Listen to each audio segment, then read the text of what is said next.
First dive of the day mga bay. Mababaw lang to. Ang patong ng bahura ay nasa isang pa. Pinili ko mag-drop dito sa may nakatumpok na mga nagka-buhol-buhol na seaweeds gawa ng bagyo. Dahil madalas itong tambayan ng mga samaral. At ito nga sumunod na nangyari.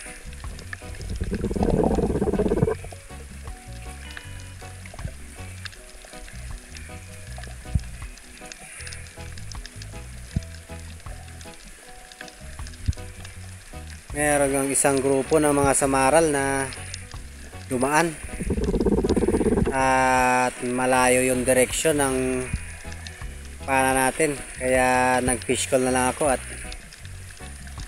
inantay na lumapit sila. At ayun, lumapit nga mga bay, kaya pumili na agad tayo ng isa at nang mamit yung range ay kinalabitan na natin. Nabawasan ng isa ang grupo ng mga samaral na yun mga bay. Bago pa lang. Sa kabilog. Hanggang sa pagkakataong ito mga bay ay abala pa rin yung mga tao na ayusin ang kanilang mga seaweeds na pinagbuhol-buhol ng bagyong Tino.